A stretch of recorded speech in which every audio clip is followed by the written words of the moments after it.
honestly, I think it's kind of funny that we're worried about AI technology becoming so powerful and so smart that it's going to take over everything.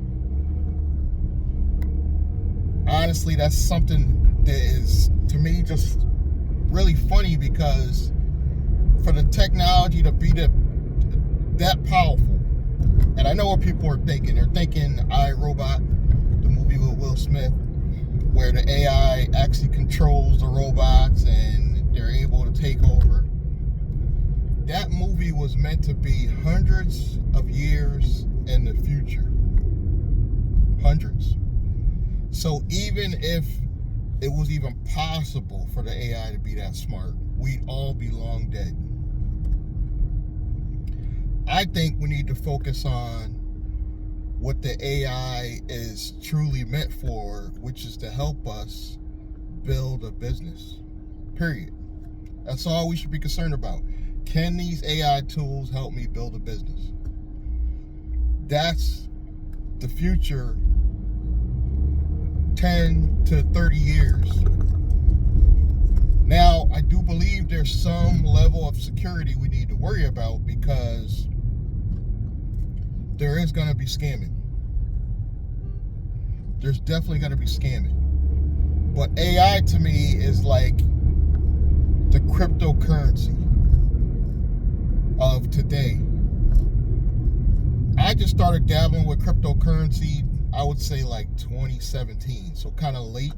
But I mean, crypto was booming back then. I think crypto got like 50K per coin, maybe even more back then, like around 2017.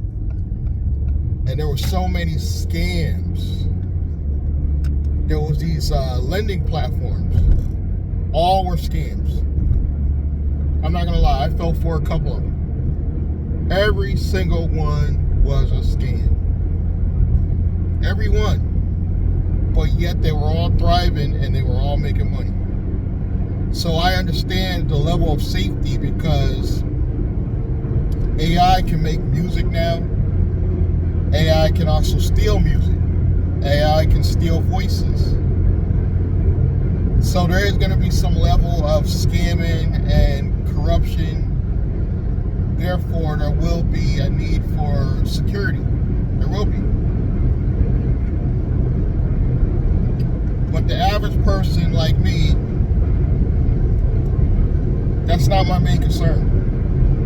That's not my main concern. There's a level of security you need to have, period, while you're using these tools and products. That's not the main concern. The main concern is, how do I make more money? Because you can't afford security without money.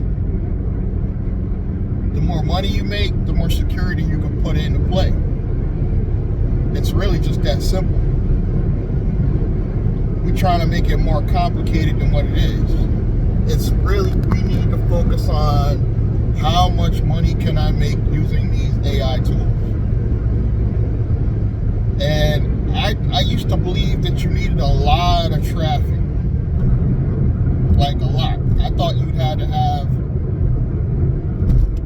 bare minimum 10,000 subscribers before you truly start making money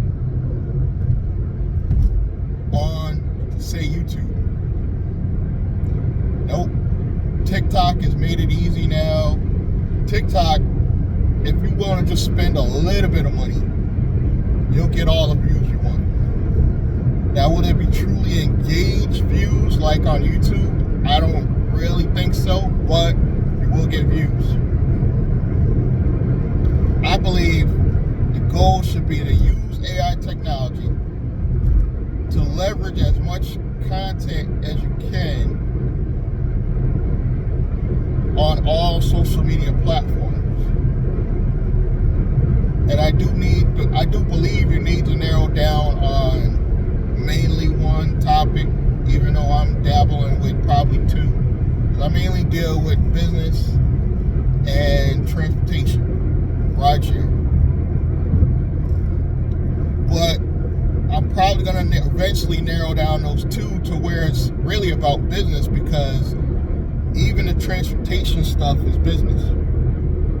Just showing you the process of setting up your own LLC for your transportation company, still in that business arena.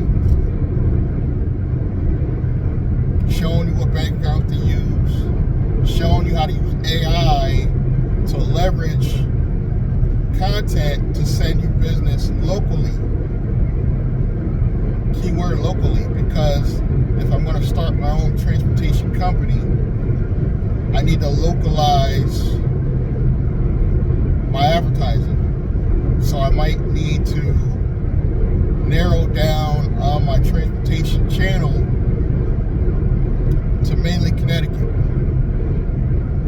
Because if I just talk about rideshare in general, I'm never going to be able to get those people online to buy into what I'm doing, so I can make more money even doing, transportation rides. I'm not going to get anywhere. So AI can help with all that. I could literally go to ChatGPT right now and give me 10 YouTube video titles to get more passengers to sign up to my website only from Connecticut, or Gemini, or Claude. I hear technically Claude is number one right now, but ChatGPT, the free version, still works. I'm not paying for it yet. Although I've been threatening to pay for it for a minute, I didn't pay for it yet, because I do want to get to that next level. But now I'm thinking that maybe I should invest in Claude, which I believe is Microsoft, which they're kind of in bed with OpenAI, but they came up with their own model, which is actually better than ChatGPT. So that tells you that Microsoft is using everybody to their advantage.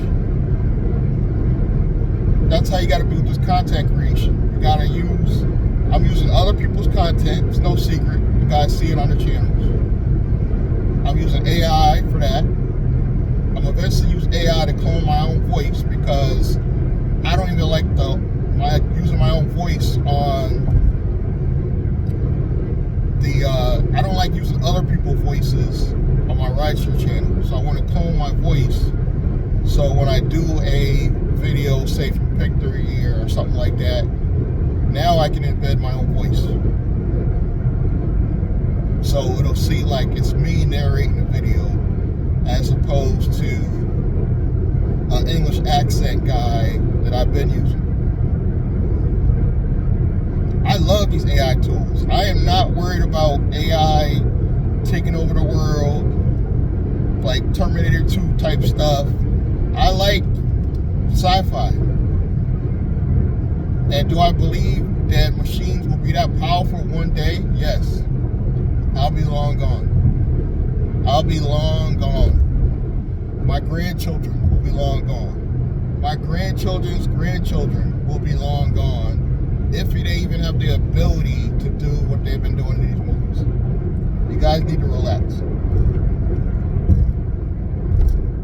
You guys need to worry about one thing and one thing only: setting up a low-risk LLC,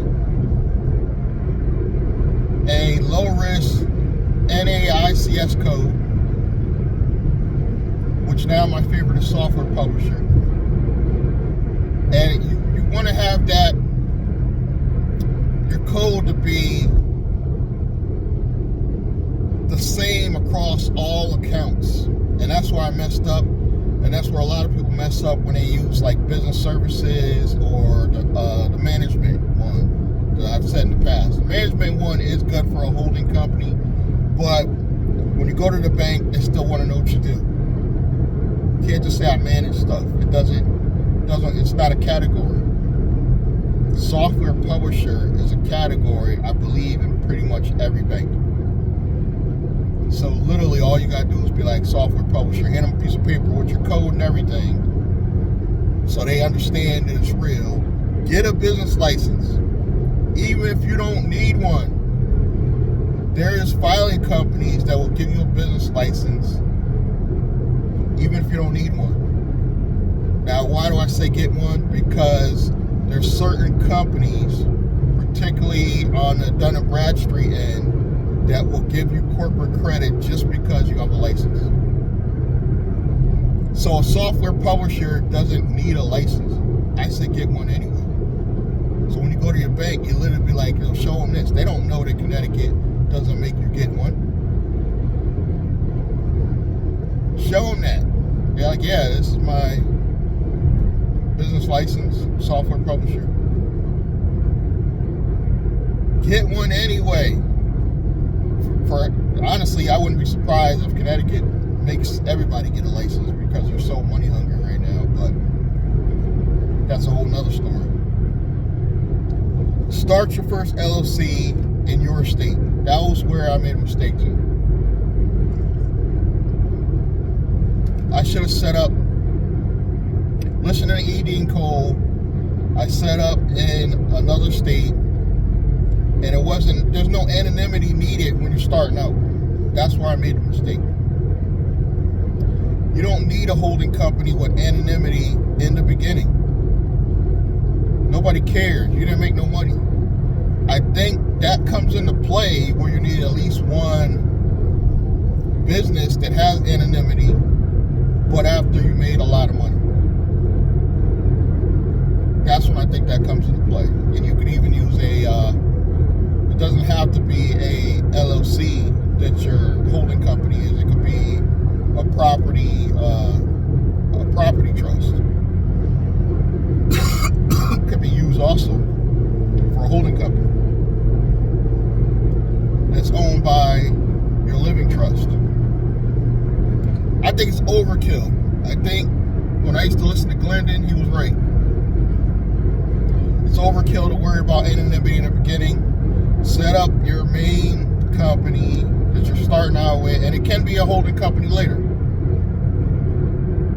Set it up in your state. I would go LLC first, start making some money, and then I would backtrack and actually set up a holding company with the anonymity later when you start really making some money. And then just sell that company to your holding company. Pay yourself. Doesn't matter. The money's all going to you. Actually make a purchase and send over the money. Even if it's only $1,000. You could buy a company with $1,000. Actually put it on record. And then you don't have to change ownership because you're still an officer in both companies, so you don't have to change the banking necessarily. Well, you might, depending on... No, you shouldn't even have to change the bank account. All you got to do is change your operating agreement, as far as I know. But this is why I deal with lawyers, because I don't have all the answers. And this is why I deal with law firms, filing companies, and lawyers, because I don't have all the answers. But when you get out here and start doing the stuff, you start picking up on stuff. And I can tell you right now, the average lawyer in Connecticut that sets up entities knows less than me. It knows less than me, and that's pretty sad. I would say the most knowledgeable law firms are probably California, New York, and maybe Atlanta areas that deal with corporate law.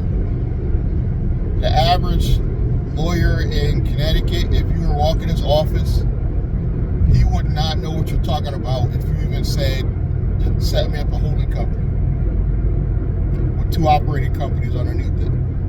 He would be, first of all, stumped. If he did know what you're talking about, he's going to charge you a lot of money. I mean, hundreds, maybe even thousands. yeah, pretty much thousands of dollars per entity, where you can learn the knowledge and maybe get a lawyer to set up your first entity, but then you could create your smaller entities on your own, and you already know that it's going to be owned by your first company because that's the holding company. So you may pay a lawyer to help you set that one up, but you might not need one for the other smaller entities. So you're saving thousands of dollars right there. The key is not really just about saving money. It's about knowing, it's about learning the knowledge yourself, so you could even pick out the fact that, okay, this lawyer don't know nothing because I know more than him. You see what I'm saying? This is why it's important to start learning this stuff. And you don't really need, consider your first company an operating company and not a holding company. Meaning just start making money. Remember, your goal is simple.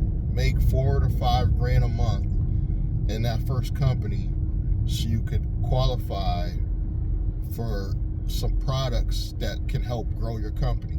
Credit cards, actual lines of credit, small business loans. I wouldn't even mess with loans until you've already established a certain amount of money coming in steady a month.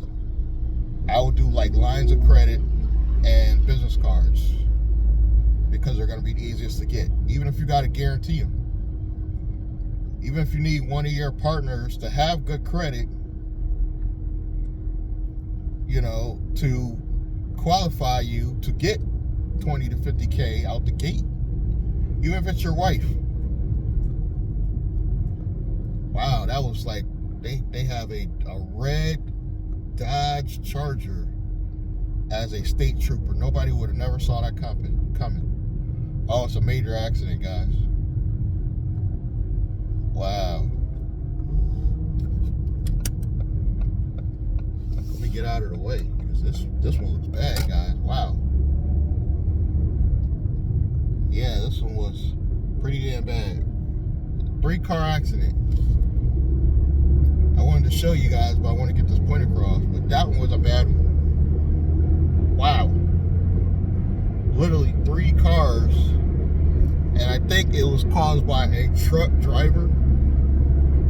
Because the truck was, but you never know. I'm not going to blame the trucker because sometimes people be driving crazy, cutting in front of the truck, and it's not his fault. So I don't even want to speculate.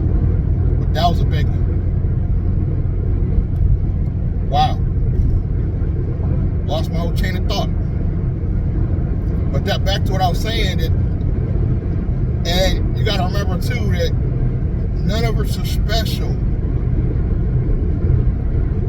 I thought you had to be attractive to get views. You know, I really thought that. And my daughter said stop saying that because you're not unattractive, but you know, I'm saying how I felt. I felt that I was unattractive. I was not attractive enough to show my face on my own videos. I really thought that. I got low self-esteem and I'm an introvert. But yet I still push through those fears and I come out here and do content because I've witnessed the views. I have videos that got as much as 10,000 views, and I have some videos that only got 3 views. It's gonna happen. It's gonna happen. I'm hoping this particular video appeals to you because although I might not have all the answers, I have a membership and a community that wants to start growing so we can help each other. WilliamBlandrake.com. Links below. And in one of these memberships, I have the partnership coaching program where I actually made it an affiliate program where every person you send me for that particular package, I will give you $197 affiliate fee for sending me that person.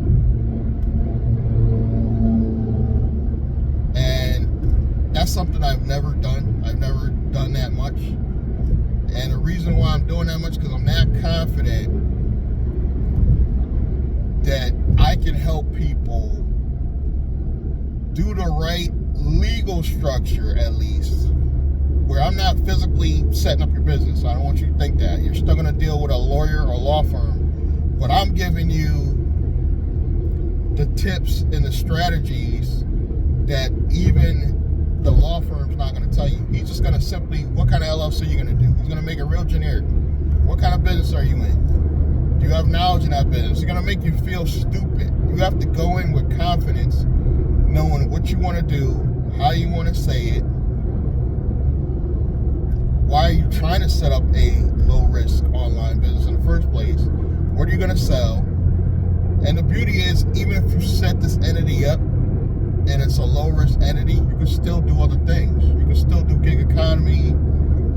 You can still babysit. You can put all that in the same company because you wanted diversity of money going in, because you got to hit that $4 to $5 grand going in your account without just depositing cash. Back in the day, cash used to work. Cash no longer works. It has to be coming in from another source or multiple sources. You can't just deposit $5 grand in of cash. I've tried this. It doesn't work. It does not work. You get that full in the banks. They almost consider that money laundering. Yes. Some banks look at that as you're doing something shady. I'll never forget the look on this lady's face when she looked at one of my accounts. This is back when I had Real Wealth Entertainment with my brother. Still Real Wealth TV. I still had the YouTube channel for her. But I had this company and I deposited, and the lady looked and she saw the $20,000 cash in there, and she said, "What do you do?" With this look of, nah. You know, I was like, I do social media stuff and stuff like that. And the look on her face, like, no. She didn't say that, but just the look on her face, like, as if we were doing some type of drug or money laundering or something shady to just be depositing $20,000 and have the ability to let it sit in there for over a month. I'm telling you, that's how these people think. But over time, in small increments, let's say you have just an Uber and Lyft side hustle. You do Uber, Lyft, DoorDash, Instacart, you do all that. But you're doing it under a low-risk entity, and the money's going to the low-risk entity in your bank account, and it's going in small amounts daily. Let's say you got about, nothing crazy, $200 to $300 a day going in different increments. That's what they want to see. And you're only taking out, say you put in $300 a day, but only $100 a day is coming out for your payroll. That's what they want to see. And you have a minimum credit score of 640. Boom. Most of these banks, not so much the big boys like Chase, Wells Fargo, Bank of America, but I would say these mid-tier banks, say like TD Bank, you know, a lot of these smaller banks, PNC, you know, what is a Key Bank, they see that, and you have a 640 credit score, you go to borrow money, 20 to 50,000, here you go. Now you go get another car,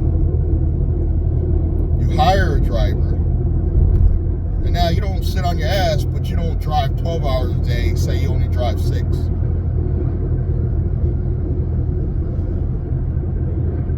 And the other guy, he's driving like 8, you know, but he's making money and you're making money because you're charging it, he's paying you $100 a day, he might be making $2 or $3 a day, so he has enough coming in to take care of him, and you have enough coming in to cover that vehicle. The corporate credit's still building while you're doing this. Eventually you're going to have enough credit to go out and purchase another vehicle. The money's paying the credit line off. not you. And I just use transportation as an example because that's what I'm also doing. But like I said, it could be your babysitting money, your dog walking money, and you're just dedicated to putting money into that business account so you can make that 4 to 5 grand and then pay yourself a little less. So if you only make it 4 to 5 grand, but you're only paying yourself 3, they don't mind if the money's coming out as long as you got that same amount going in or better. And then you want small increases. Say 1 month you do 4, the next month you're at like 5 something, the next month you're at 6 something. Then they really love you. Then the banks really love you. Now you have a banking relationship with that bank. You can turn around and go start another relationship with another bank. And do it again. You see what I'm saying, guys? You could have your money that one driver pays you go into your mega bank. You hire another driver, but have the money that you make from him go to another bank. So if there's money going in all the banks at the same time. In the beginning, just focus on the one bank, but I think diversity of banks is important because let's be honest, they're all shady. And you got to keep your money in the bank in some form to do real business, to even benefit from them giving you grants and loans. And then there's a lot of grants still out there. I thought grants were dead after the pandemic. No. I can tell you straight up where you can get some grants. SAM.gov. Once you got that local entity set up, go to SAM.gov and apply there. You'll find that some grants make sense for you, some don't. Where's another source? I think it's called Hello Alice. Hello Alice is a grant source now. It's a newer one. I think if you pay some type of membership, you're allowed to use them as a referral marketing platform. If I'm not mistaken, there's some type of referral program with Hello Alice as well. And then the game is really about affiliate marketing too, because waiting on getting monetized from Google for YouTube, that's the long game. That's the long-term game, and you shouldn't even be focused on that. You should be trying to focus on getting direct money from your own sales and affiliate marketing.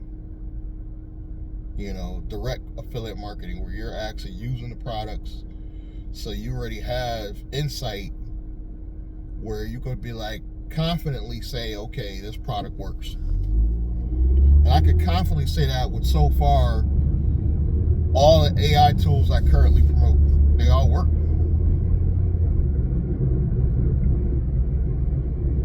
You know? So by them working, I feel confident enough that I can talk about them because I'm using them. I'm using Pictory. I'm probably going to use this video right here, put it in a Pictory, get a bunch of short videos from Pictory to repost to my channels.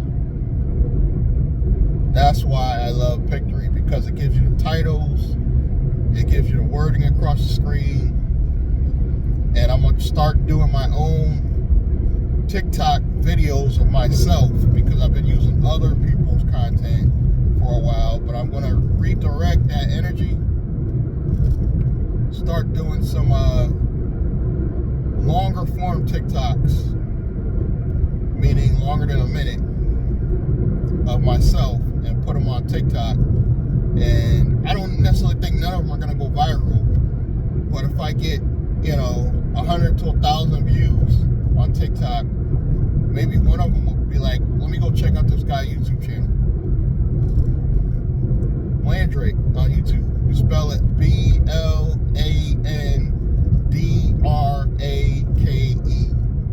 BLANDRAKE on TikTok.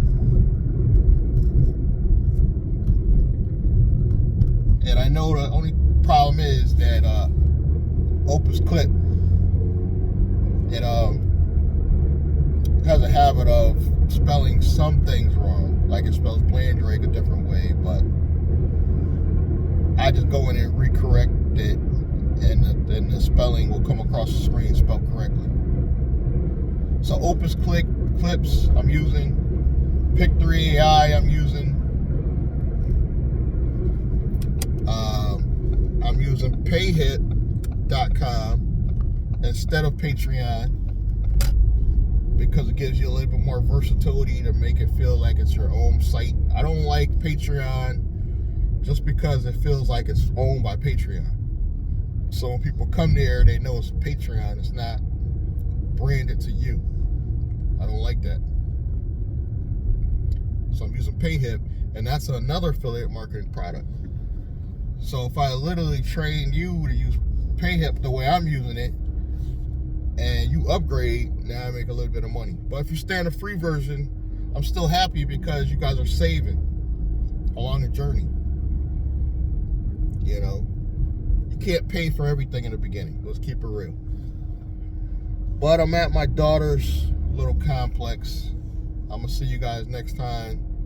Subscribe, like, comment, and I'll see you guys in the next video. Thank you.